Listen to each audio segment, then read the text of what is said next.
Welcome back to Mexico News Network's Daily News, broadcasting from the beautiful El Dorado Royal Spa Resort by Charisma. Do not forget to follow us on Facebook, Twitter, and Google Plus for more information. And visit our website www.mexiconewsnetwork.com. Let's continue with the news.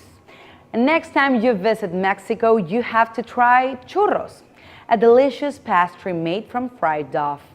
They are normally enjoyed with champurrado, which is a chocolate-based atole, or café con leche, which is coffee with milk.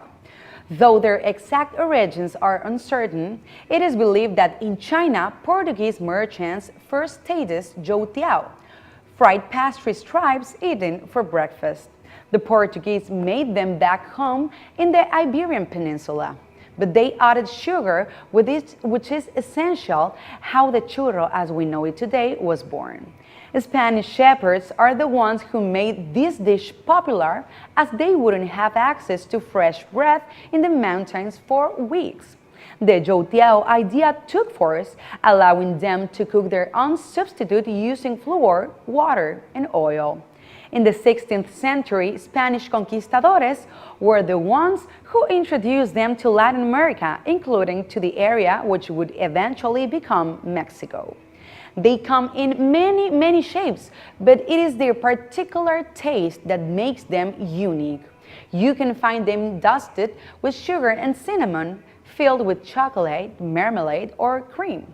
In all their variation, they have long been one of Mexico's favorite treats. Now, let me tell you something about the pitaya, better known as dragon fruit. It is a cactus fruit originally and endemic of America. In Mexico, it usually grows in the deciduous forest of the states of Yucatán, Quintana Roo, Chiapas, Tabasco, Campeche, Oaxaca, Veracruz, Puebla, Hidalgo, Jalisco, Michoacán, Nayarit, and Baja California. Dragon fruit has traveled around the world. Particularly in Asia, they have found a way of growing and breeding this exotic delicacy. Pitaya, or dragon fruit, is oval-shaped and it can grow up to 15 centimeters long. It has a semi-thick skin and it has a distinctive bright pink and waxy aspect. Contained inside, you will find a soft, juicy, and translucent pulp. It may resemble to the grape's texture. However, pitaya is filled with tiny black seeds. Its flavor may be compared to the kiwi, but without the sour taste.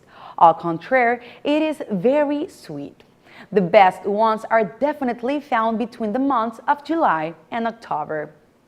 This fruit has become the centerpiece for many chefs around the world, particularly for those looking to amaze their taste buds with a new flavor and other guests. They have created an assortment of desserts with this magnificent fruit. Thanks to its flavor and texture, you can find in many gourmet restaurants a wonderful selection of sweet delights, starting with very popular options like ice cream or sherbets, as well as sauces, creams, and jams, finishing with breads and cakes. Visit Mexico and try a little piece of our gastronomy and adventure yourself into a brand new experience, something different you won't resist. Healthy eating trends have become a common way of life, a way to keep your body in the best possible shape and to eat what it is best for you. Fresh fruits and vegetables, superfoods, and also less sugar and refined foods. This lifestyle may include sugar substitutes, and agave nectar is one good example of a natural alternative. You may know agave as a plant that has given us tequila and mezcal, but did you know that a light and sweet tasting nectar can also be extracted from this perennial plant? It is high in fructose, and the sap extracted from it is filtered and then heated at a low temperature in order to obtain the agave nectar or syrup. The resulting nectar can be mostly found in two different varieties, light and dark, of which the dark one has the strongest flavor. Agave nectar tastes similar to honey, but has a lighter flavor and consistency, and it is said to be 1.5 times sweeter than regular sugar. Therefore, you would need less of it to sweeten your beverages and meals. Agave nectar is almost always organic and has a relatively low glycemic index. It is gluten-free and can be consumed by those who suffer from celiac disease. It is also a good sweetener alternative for strict vegans who avoid honey, or can be eaten by those who follow a raw diet, given that it is heated at low temperature. Mexican startup Eat Limo has created a way to recover the nutrients of seeds and peels from discarded fruits in order to make nutritious, affordable foods accessible to anyone, even in towns where there's no water or electricity, but where commercial junk food from large chains is available. Unfortunately, Mexico is among the most obese countries in the world. To boot, it also has a malnutrition and obesity problem in children. Enrique Gonzalez, co-founder of Eat Limo, explained that the main reason that he set up his company was based on his own personal experience as an obese child. Eat Limo is a company founded by Gonzalez and Flavio Ziller, with the main objective of developing a food processing method that takes part normally discarded from fruits, recovering peels and seeds and transforming them into highly nutritional and inexpensive ingredients to be used in food processing. The entrepreneurs have proven their new ingredients can maintain, even improve, the flavor and texture of the food it is applied to.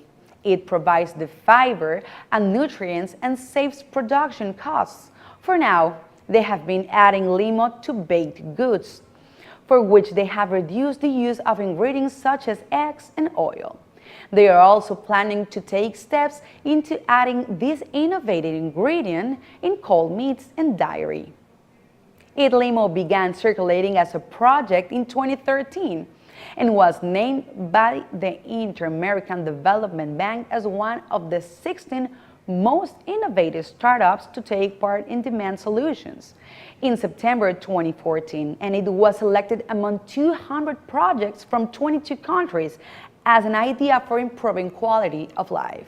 Don't go anywhere. We'll be right back after this commercial with more information. Stay with us.